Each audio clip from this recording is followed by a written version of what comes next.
Это Якутия день за днем. Мы расскажем вам о главных событиях недели в республике и за ее пределами. С вами Василий Радченко и в этом выпуске.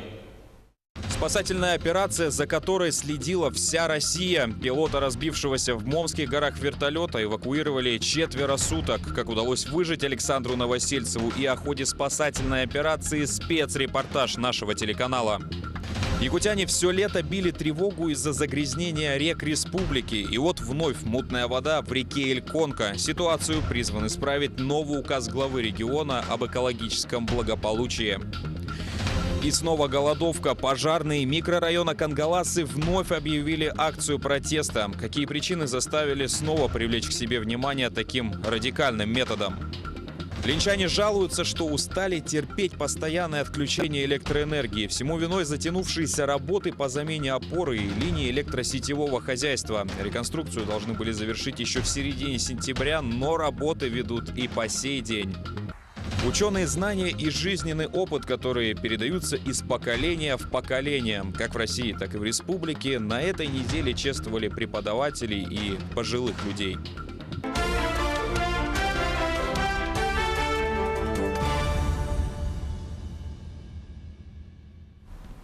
Эта неделя отметилась кадровыми назначениями в правительстве республики. Айсен Николаев своим указом назначил как новых министров, так и закрепил должности за теми, кто их уже занимал.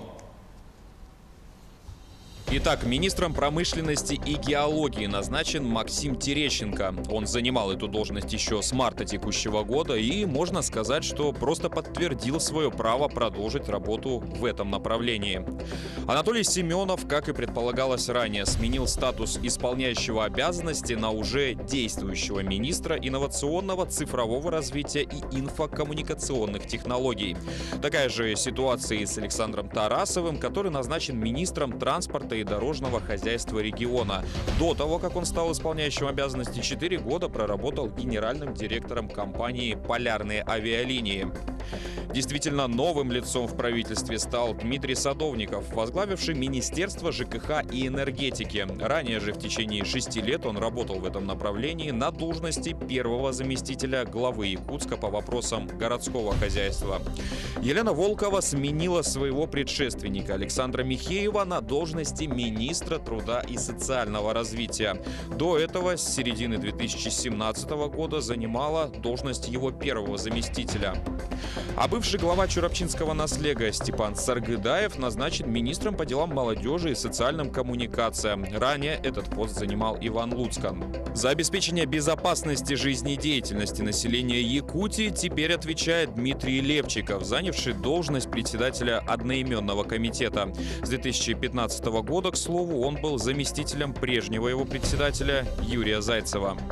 И экс-глава региона Егор Борисов стал заместителем председателя комитета Совета Федерации России по аграрно-продовольственной политике и природопользованию. Ранее же этот пост занимал второй президент Якутии Вячеслав Штыров.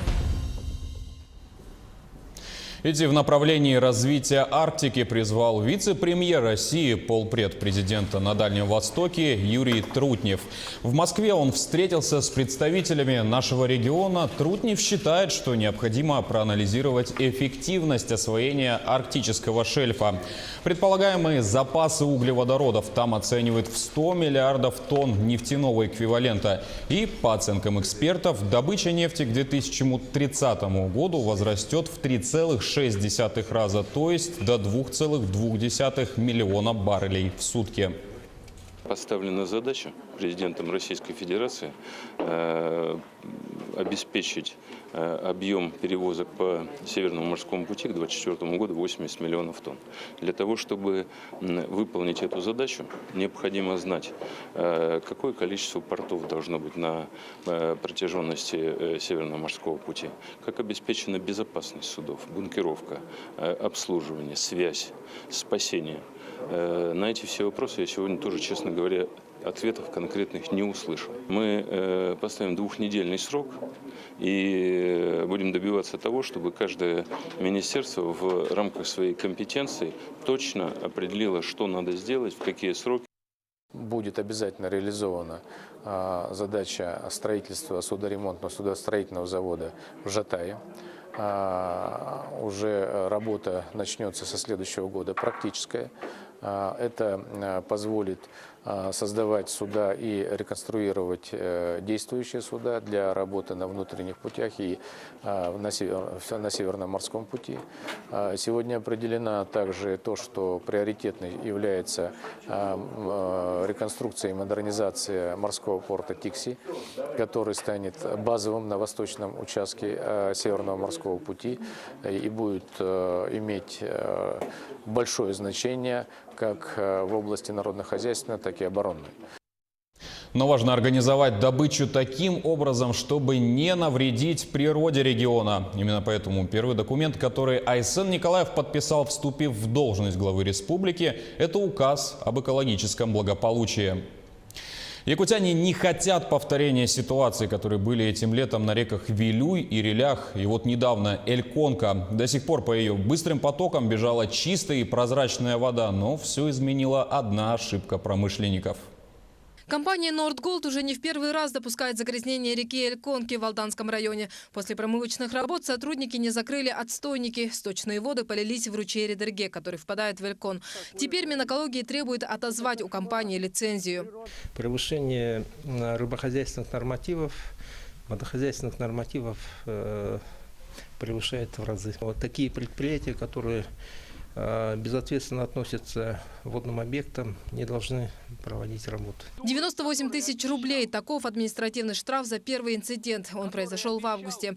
Также компания должна возместить ущерб, нанесенный окружающей среде. Согласно указу, который Айсен Николаев подписал в первый же день своего вступления в должность руководителя региона. Экологическое благополучие должно стать приоритетом для всех промышленников. Это понимают и сами недропользователи. В Ленске идет реконструкция резервуарного парка нефтегазовой компании. В его возведении учли самые разные сценарии внештатных ситуаций. Предусмотрена защита от вредных выбросов в воздух, утечек веществ в реку. По нашему предприятию более 4 тонн сорбентов на случай несанкционированных розливов имеется. Также нефтебаза имеет аварийно-спасательную бригаду с полным набором и комплектом оборудования для проведения мероприятий и по береговой линии, да, и внутри нефтебазовой территории. Документ также содержит ряд предложений правительства региона, в том числе поручение следующие 2 года провести научное исследование экологического состояния природы Вилюйской группы улусов и здоровья населения. Как отметил Николаев на встрече с главными редакторами издания «Якутии», не секрет, что события конца прошлого столетия, авария на ГРЭС, испытания не могли не отразиться на экологии этой части республики. Я надеюсь, у серьезных научных исследований, хорошими академическими институтами, и нашими республиканскими, и российскими, все-таки нам даст возможность понять, от чего нам надо отталкиваться и какие меры принимать для улучшения экологии именно в бассейне реки Вилюй. Не остаются в стороне и общественники. Указ поддерживают не только словом, но и делом. 7 октября всех якутян призывают выйти на уборку территорий. В столице планируют убраться на Зеленом луге. Пройдем по нашим дворам, по нашим улицам, по нашим производственным территориям, по берегам наших рек, озеров, для того, чтобы убрать этот хлам, убрать мусор. Вообще есть у народа Саха хорошая традиция осенью, перед тем, как упадет снег, убирать территорию. Помимо этих пунктов, в указе говорится об усилении надзорных мероприятий, о строительстве водоочистных сооружений, реконструкции и возведении канализационных сетей, рекультивации свалок, переработке отходов. Все это должно максимально очистить республику от накопившихся проблем с экологическим благополучием. Сарглана Захарова, Георгий Григорьев, Якутск, Ленск. Алроса же, в свою очередь, в ближайшие дни должна направить в Министерство экологии региона свою скорректированную программу по охране окружающей среды. Как компания собирается обезопасить водоемы Якутии от новых загрязнений, расскажет наш специальный корреспондент в Мирном Марферина Алексеева. В начале октября в Министерство экологии будет направлена новая комплексная программа мероприятий по охране окружающей среды в зоне деятельности компании «Алроса». И, конечно, мы сейчас в экстренном порядке, то есть корректировали эту программу в размерах по финансированию. Мероприятия, они были уже изначально запланированы. Например, то есть у нас одно из основных мероприятий по восстановлению, это касается зарыбления. Мы расширяем мониторинговую сеть. То есть на 2019 год мы планируем перейти вообще на мониторинг с помощью геоинформационных систем. То есть это такая математическая модель на базе спутниковых снимков. К началу дражного сезона в 2019 году будут расширены руслоотводные каналы в соответствии с уточненными объемами паводковых стоков. У нас есть институт Якутия-Днепроломас такой, научно-исследовательский институт. Ему дано задание пересчитать с учетом вот этих осадков, пересчитать все наши дамбы, котлованы. Соответственно, мы будем их расширять и укреплять. Вот. И это на следующий год у нас предусмотрено уже горными работами. Конечно, да, конечно. То есть все это дело пересчитывается и пересчитывается с учетом некого запаса прочности. То есть не только на это количество осадков 82,1, которое выпало, да, но он будет еще больше. По данным экологов Алроса, фоновые концентрации реки Вилюй в том месте, где не было вноса загрязняющих веществ от произошедшего инцидента 18 августа, показывают на объем 1000 литров воды 6 мг концентрата. А в точке 500 метров ниже устья реки Малая Бутобе с учетом вноса загрязняющих веществ показывает 5 мг загрязняющих веществ. Данные показатели свидетельствуют о стабилизации состояния вод.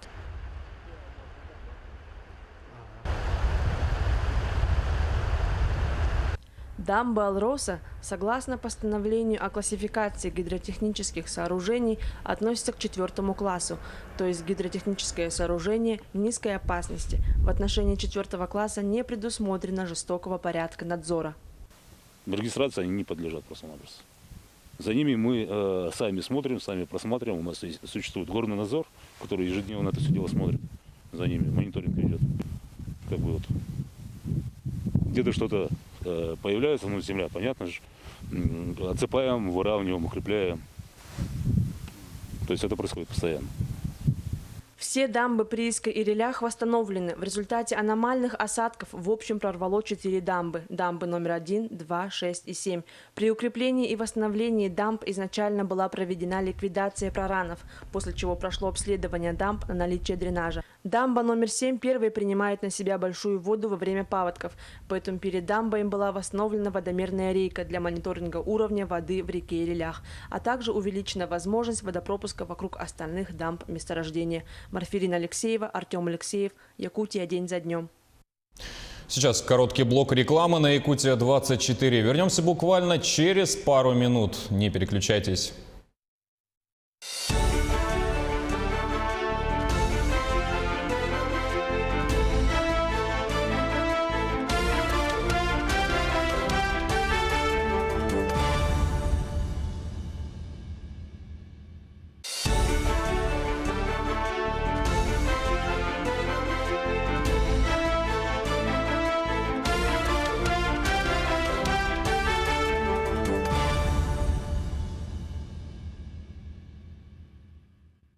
Это Якутия день за днем, и мы продолжаем выпуск. Выживший, так теперь называют Александра Новосельцева, за судьбой которого в заснеженных горах Момского района следила вся страна. Несколько дней пилот вертолета, потерпевшего крушение на высоте 1500 метров, слал сигналы бедствия, ел снег и надеялся вернуться к своим родным живым. Историю со счастливым концом расскажет наш корреспондент Дмитрий Тымыров. 29 сентября, летная погода. Ничего не предвещало беды. Предприниматель Александр Новосельцев решил вылететь из Среднеколымска в поселок Уснера Аймеконского района. Расстояние не близкое, почти 600 километров по прямой. Большая часть пути над равниной. Когда пошли сопки, погода испортилась. При попытке облететь один из хребтов в Момских горах, его высота примерно 2400 метров, вертолет попал в снежную бурю. Турбина потеряла мощность, а машина аварийно села на одном из склонов на высоте около 1500 метров. Завалило на бок при авторотации. Там склон где-то градусов 70. Завалило на бок и повреждения лобовые выбило и замяло правую переднюю. Восстановлению подлежит? Нет. И повредило от завала немного противопожарную стенку, а это все уже. Первым, что сделал Александр после крушения, начал отправлять сигналы бедствия по спутнику через GPS-трекер. Через трекер писало смс-сообщение, что он ранен. Оказывается, у него просто обильно шла из головы кровь. Он это принял за сильное повреждение. В дальнейшем он уже сориентировался. Как человек северный, он применил все возможные способы для выживания. Поисково-спасательная группа медлить не стала. После обработки сигнала пилота они тут же приступили к поиску. В субботу поступил сигнал. Наш вертолет со Среднеколымска вылетел. И первый день, конечно, не принес удачи в поиске, потому что были очень сложные погодные условия. Все дни мела пурга, температура опускалась в горах до минус 9 градусов. Чтобы как-то остаться в живых, Александр ел снег и выполнял физические упражнения. Была достаточно все эти дни сильная метель. То есть в месте падения там вот реально задувало так, что не то что вертолет там с ног сдувало. Поэтому я вот надеялся, что погода улучшится и вертолет прилетит. Тем более, чтобы не замерзнуть, просто минимально спал, зарядку, растирание такое необходимое, чтобы не отморозить конечности. Спасатели не теряли надежду, как и пострадавший пилот. Поисковая работа, несмотря на непогоду, велась и наземным путем. К группе спасателей присоединились и добровольцы. Погода улучшилась только на 4-й день. С утра вертолет вылетел, сразу практически обнаружил место падения вертолета и вставшего в полный рост пилота. Это нас сразу обнадежило, что летчик жив. И в дальнейшем вертолет не смог взять его со склона. Он находился на высоте 1500 метров. И вертолету пришлось приземлиться в подножьях склона.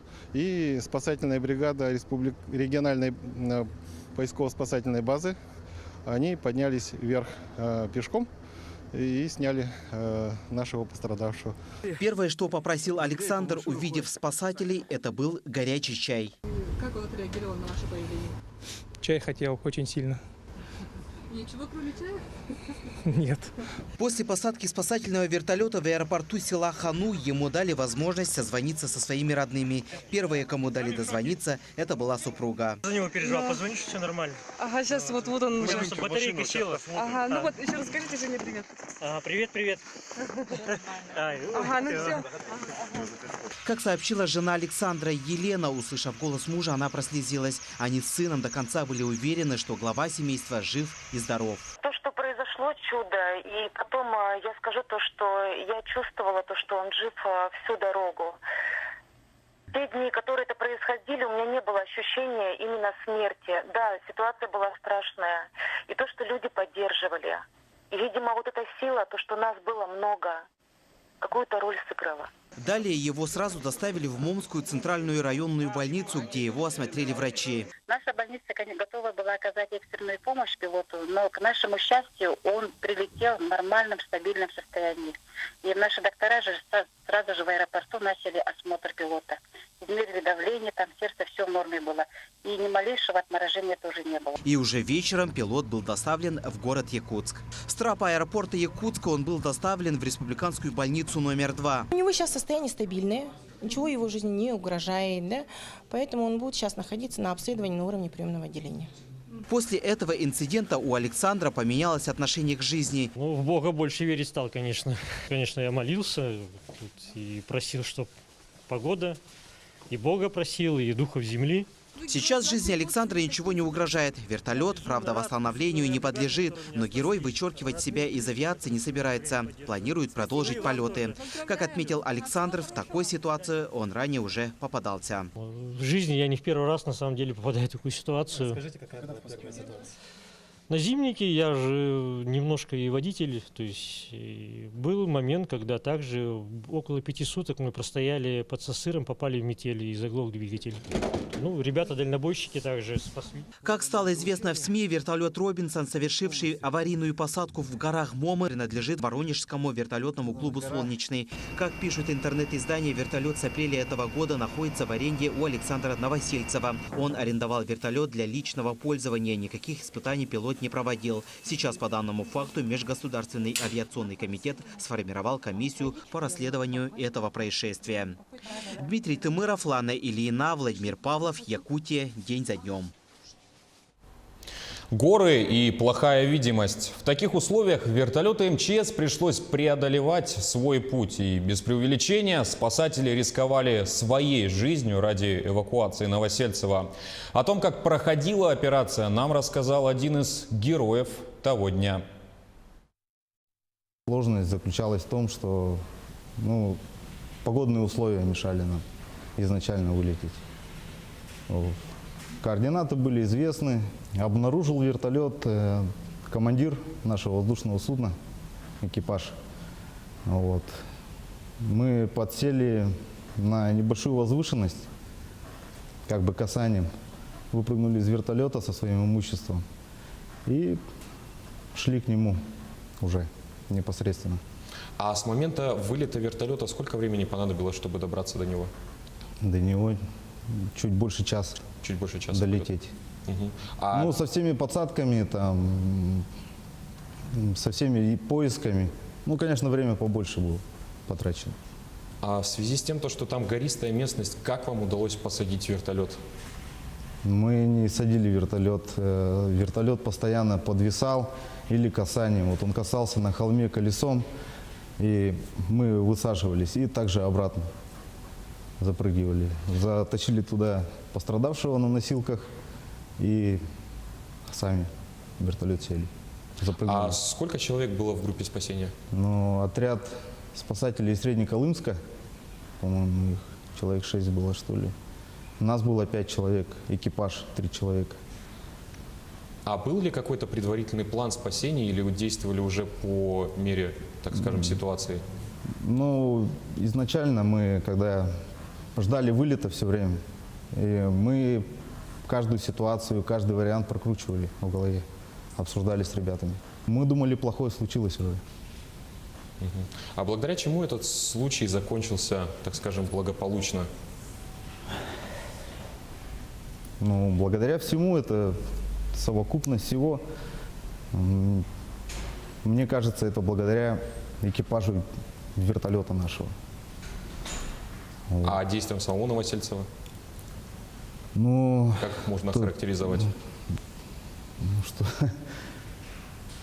Это чудо. Я не знаю, как это назвать. Человек без еды, без воды, без огня. Просто сидел в вертолете, сидя. Так просидеть 5 суток, я не знаю. Как обычно ведут себя потерпевшие в таких ситуациях, и что вы можете посоветовать тем, кто оказался в такой ситуации? Оставайтесь рядом с воздушным судном в любом случае. Нам всегда первым делом найти надо это воздушное судно. Мы туда прилетим. Если ушел бы он оттуда, то, не знаю, все бы усложнялось бы. Что вас больше всего удивило, когда вы нашли Новосельцева? Что он живой. Мы обрадовались, все заулыбались в вертолете. Обнаружили, он открывает дверь, машет нам. Символично спасение Новосельцева совпало с праздником подразделения МЧС, а именно Днем гражданской обороны. Сначала масштабные учения, потом торжественное построение, награждение, слова благодарности. Все это сопровождало и личный состав управления МЧС в столице республики. Накануне Дня гражданской обороны завершилась всероссийская штабная тренировка. Она проходила в рамках 86-й годовщины образования гражданской обороны в России с 1 по 3 октября. Учения проводились с целью повышения профессиональных навыков. В республиканских учениях были задействованы более 10 тысяч человек и 1000 единиц техники. В целом цели команды штабной тренировки достигнуты. Хочется отметить, что данная тренировка у нас проводится уже не первый год.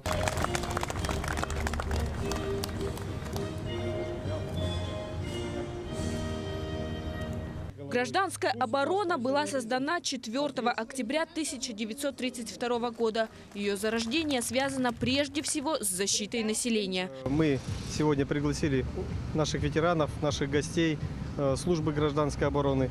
Также в наших мероприятиях принимали участие Федеральная противопожарная служба. Также привлекались у нас спасатели Республики Саха-Якутия, работники и сотрудники Государственной противопожарной службы Республики Саха-Якутия, а также Государственной инспекции по маломерным судам. На торжестве лучшие сотрудники получили награды МЧС России. Вспомнили и заслуги ветеранов, чей опыт сейчас подхватывает молодое поколение спасателей. Система гражданской обороны, можно сказать, связала со мной всю мою жизнь, и не только мою жизнь, но и жизнь моей семьи.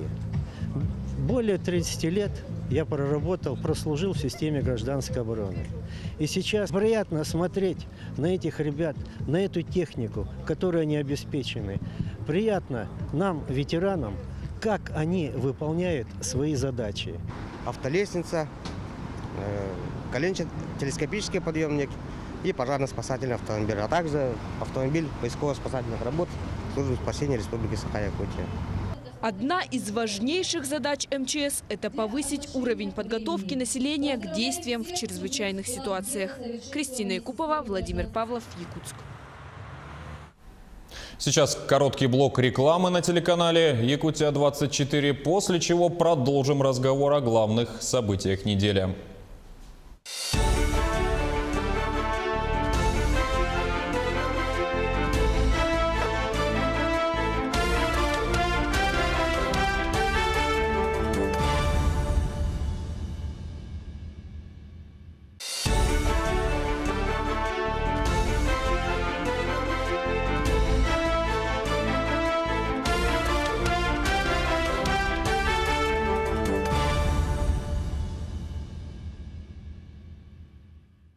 Это программа «Итоги недели» на телеканале «Якутия-24», и мы продолжаем выпуск.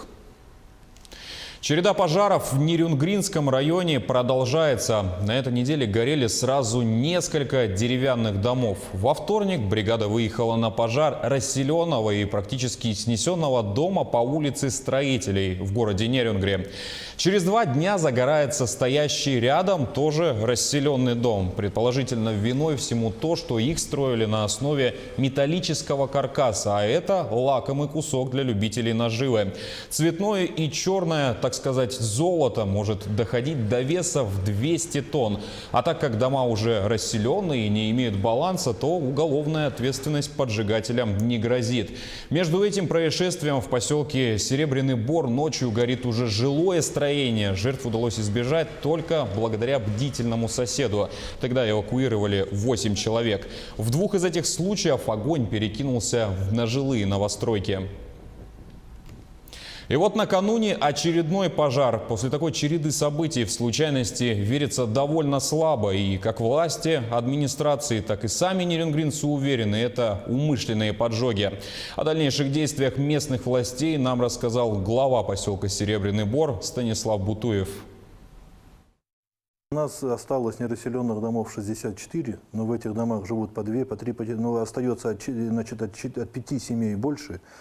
Те дома, которые, вот первый блок, так сказать, вот, ну, кого на вторичный рынок, 83 семьи, это 81 семья, прошу прощения, это вот мы выбирали именно те, то есть из всех плохих выбирали самые худшие дома, раз, и те дома, где жили у нас по 1, по 2, по 3 семьи. То есть на сегодняшний день, после вот переселения первой части людей, мы расселим 40 домов. И у нас еще останется порядка 64 домов, это 153 семьи. Это уже на второй этап? Да, на второй этап, но все это должно закончиться в этом году. Пожары в поселке Серебряный Бор — это уже просто не то, что нонсенс, это они почти что каждый день. Это не шалость какая-то детская, это не случайное, неосторожное обращение с огнем. Одна из целей вот тех людей, которые поджигают, одна из целей вот их строить людей против власти. Любых органов власти, да, там муниципальных, республиканских, федеральных. Потому что, значит, пытаются потом вбрасываются слухи, что якобы это администрация выгодна там, или еще кому-то выгодно. Это вот, значит, мы какие-то, конечно, у нас есть 2 заявления, вот по последним 2 пожарам, вчера заявление подали в полицию опять уже, по результатам пожара в прокуратуру. Полиция выделила специального человека, который сейчас уже занимается только Серебряным Бором, только нашими пожарами. Значит, вот мы, насколько я знаю, мы подготовили объявление, что если будет какая-то предоставленная информация о поджигателях, то есть за вознаграждение. Вы как глава поселка, скажите, есть ли шансы поселка попасть во второй этап программы переселения? Конечно, конечно. И мы благодаря, еще раз я повторюсь, низкий поклон Александру Сергеевичу Николаеву, то, что вот эти 300 миллионов, то, что выделили, это уже сверхпрограмма. Это сверхпрограмма, программа финансовая вся закрыта. Компания «Созвездие» выплачены все деньги. Им все условия, все суммы выплачены для завершения строительства. Чтобы закрыть эту программу, чтобы переселить людей, чтобы люди в зиму уже не боялись пожаров и жили уже в нормальных благоустроенных квартирах. А пожарные микрорайона Кангаласы вновь объявили голодовку. По словам бойцов, требования, которые они выдвигали еще тогда весной, проблемы, которые заставили их тогда выйти на такой шаг, решены далеко не все. Какие причины вновь заставили привлечь к себе внимание таким радикальным методом, выясняла наш корреспондент Анастасия Кобызева. Нас опять не слышат, уверяют сотрудники противопожарной службы Якутии в Кангаласах. Голодовка – единственный выход. Основная причина повторной акции протеста – несогласие с оплатой переработки.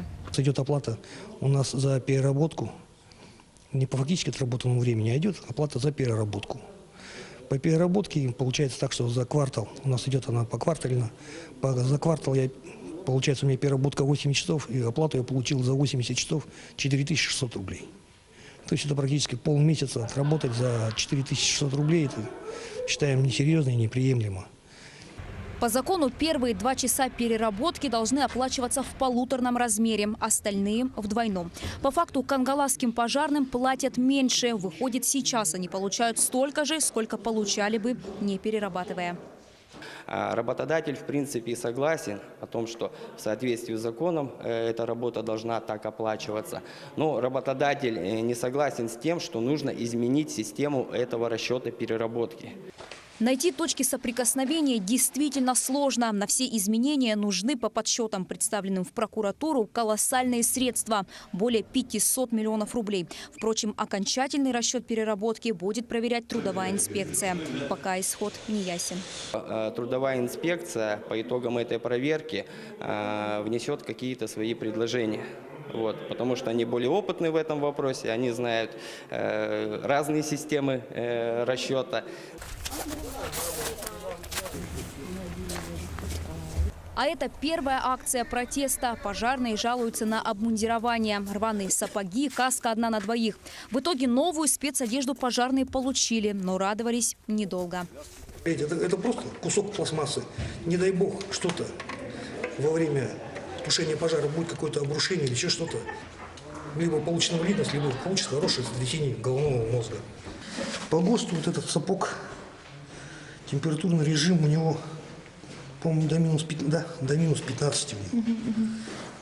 То есть, при минус 50, я не знаю как. Он тоже все, пожарный сапог, все, но он предназначен по ГОСТу для температурного режима минус 15. Но у нас здесь минус 15 только бывает осенью и весной. Еще одна проблема – состояние самой пожарной части. Администрация города уже выделила 500 тысяч рублей на ремонт крыши. Кровлю в середине сентября полностью поменяли, но капитальный ремонт всего здания обойдется предварительно в 7 миллионов рублей.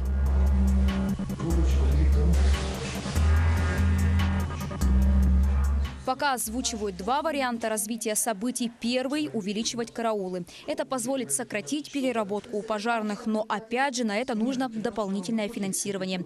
Второй – пессимистичный – расформирование пожарной части. Это повлечет сокращение личного состава.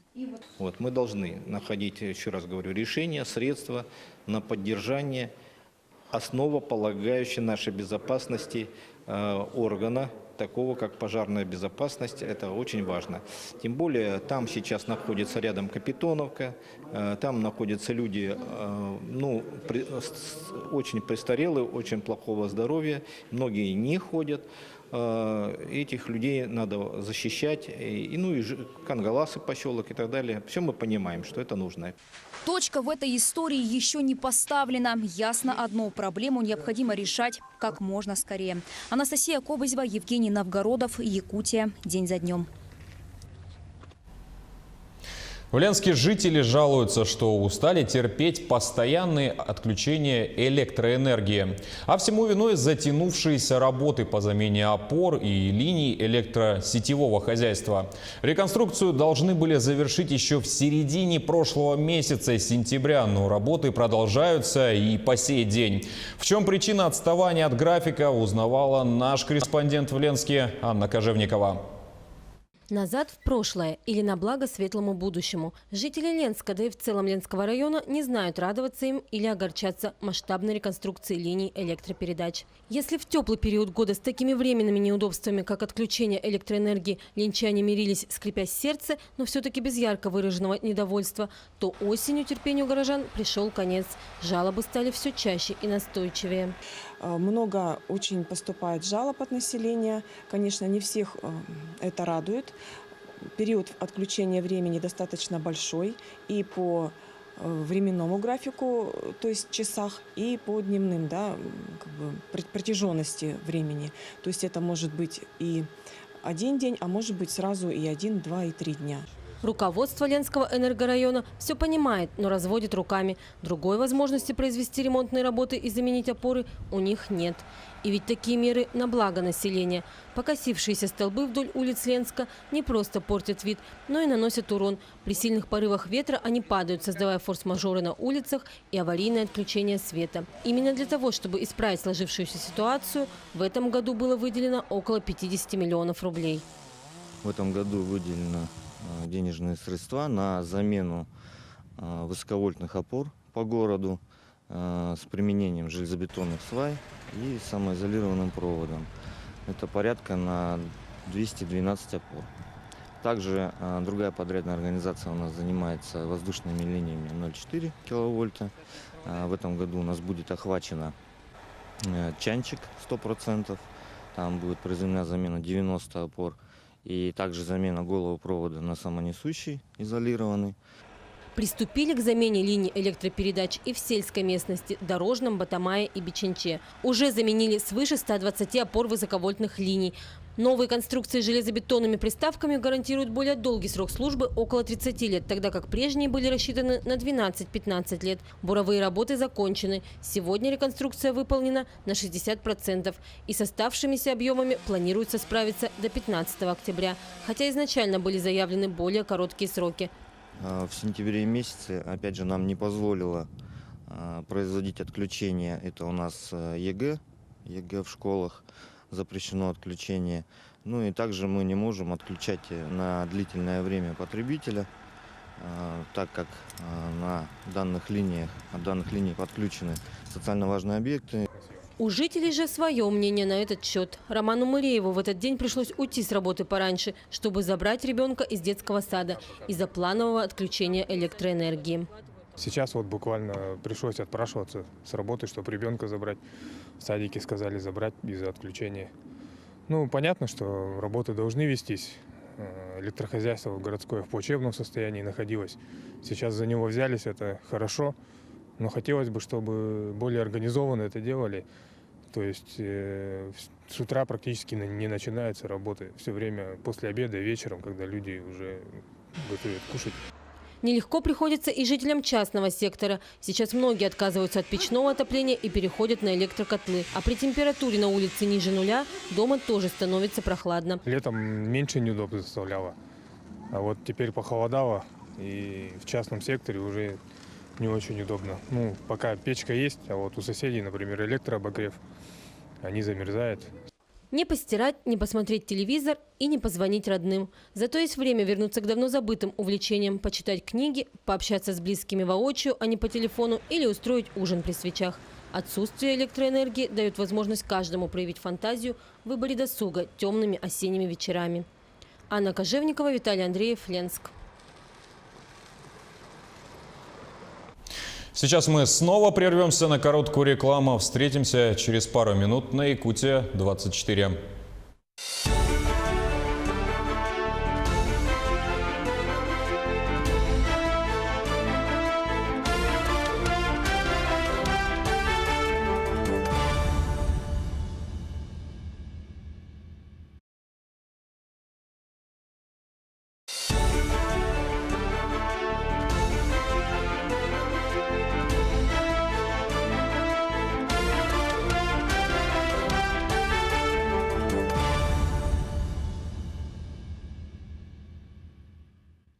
Это Якутия день за днем, и мы продолжаем обсуждать главные события недели.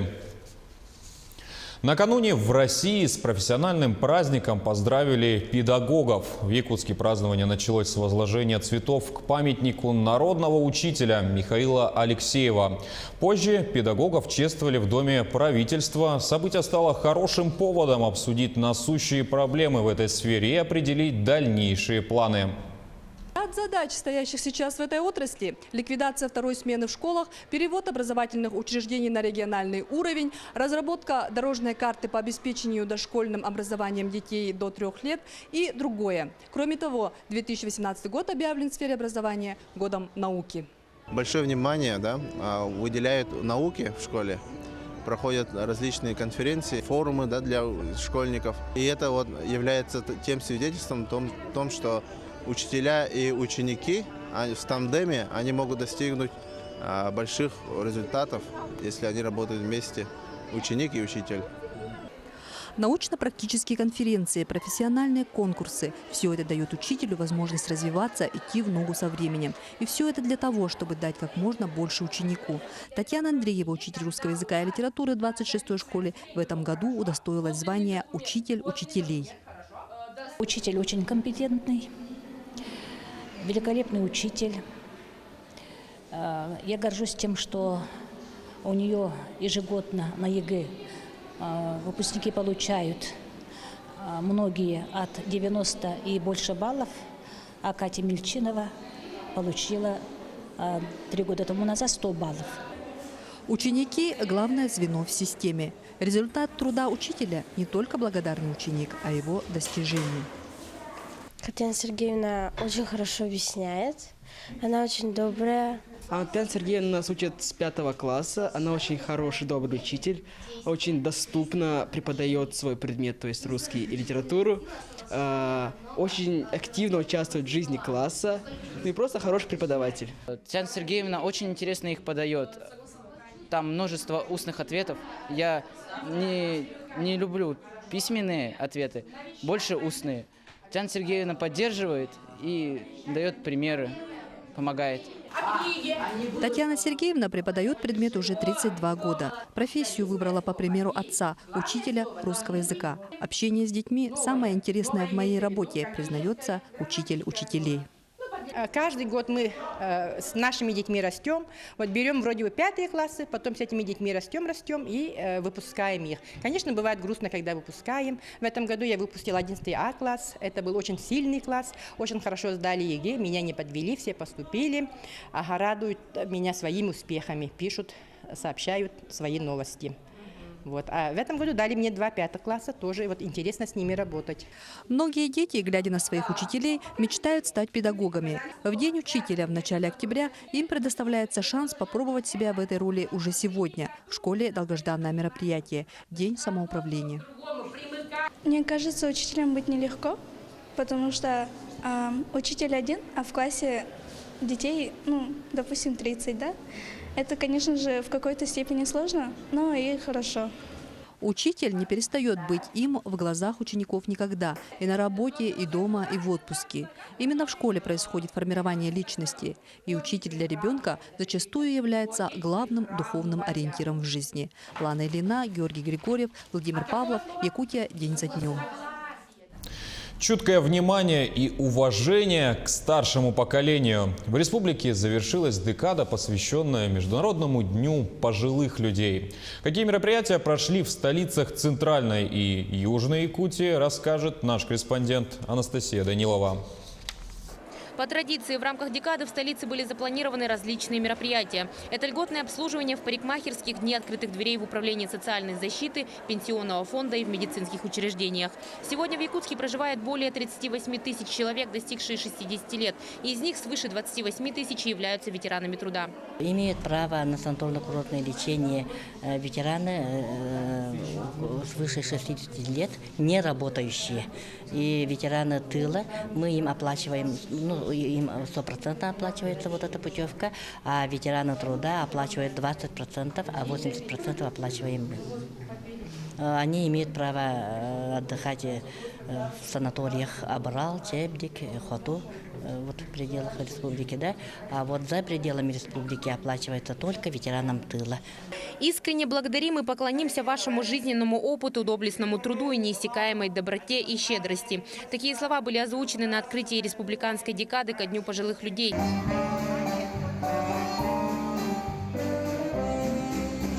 Вот самый острый вопрос – это сегодня необходимо обеспечить благоустроенным жильем всех ветеранов тыла. Их уже тоже, как и у участников, осталось очень мало. Надо усилить качество медицинского обслуживания ветеранов и участников, и тыловиков, и пенсионеров в целом. Надо решать вопрос с лекарственным обеспечением, потому что те лекарства, которые выписываются, они очень дорогие. А те, которые выписывают бесплатно ветеранам, их не оказывается в аптеках. Вот эти все вопросы мы пытаемся принимать участие в их решении. Также в столице в комплексном центре социального обслуживания населения прошла ярмарка здоровья, посвященная декаде пожилых. Всего в центре проживают 144 нанимателя. Это люди пожилого возраста, инвалиды и одинокие. Идет осмотр специалистов, а у меня функция такая, чтобы сахар брать. Ну, сейчас вот 10 человек прошло.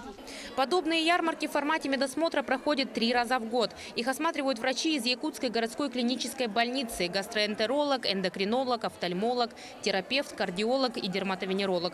Также действуют и специальные исследования: экспресс-анализ крови на сахар и ЭКГ.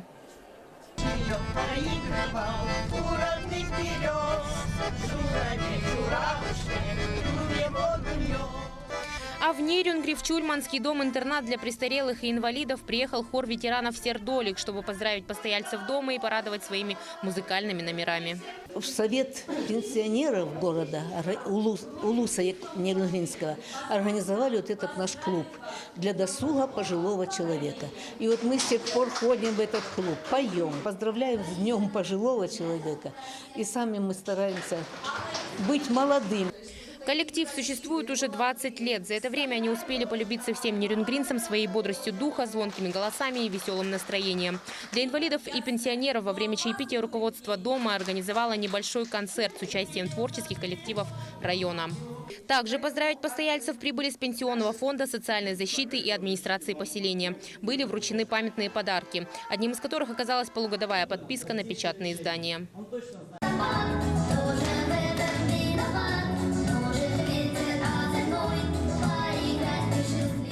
День пожилого человека – это добрый и светлый праздник, в который мы окружаем особым вниманием наших бабушек и дедушек. Но не только в этот день, но и в любой другой не забывайте звонить, навещать, помогать и благодарить своих предков. Анастасия Данилова, Григорий Охлопков. День за днем. Завершился в республике и сезон парашютного спорта. Сегодня на полигоне в Хангаласском районе собрались как профессионалы по прыжкам с парашютов, так и новички. И чего не сделаешь ради любимой профессии, свой первый прыжок совершил и наш корреспондент Юрий Осипов. Прыгать впервые немного страшно, но меня поддержали более опытные товарищи. Своим опытом поделился Степан, который сегодня прыгает уже во второй раз. Первый раз было, не так страшно на самом деле, потому что ты не знал, что будет. А во второй раз ты уже знаешь, что будет, что тебя ждет, поэтому страшнее.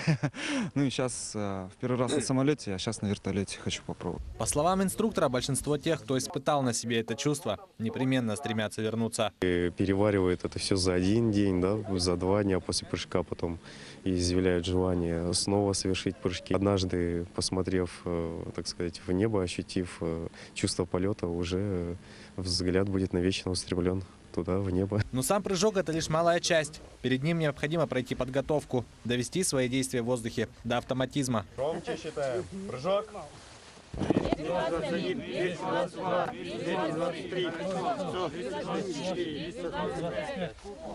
Затем полная экипировка. Для новичка достаточно трудоемкий процесс. О чем ты думаешь? Я думаю о том, что надо сначала посчитать, выпустить парашют, проверить купол.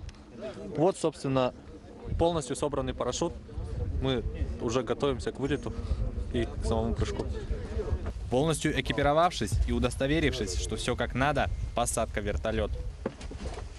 1, 2, 2, 2. Вот сюда. Все приготовления закончены. Сейчас через несколько минут мы вылетаем и, собственно, будут уже сами прыжки. Здесь отступать уже некуда. Вертолет взлетает и начинает кружить над местом высадки. Необходимо рассчитать и пристреляться. Уже после этого друг за другом мы выпрыгиваем в неизвестность.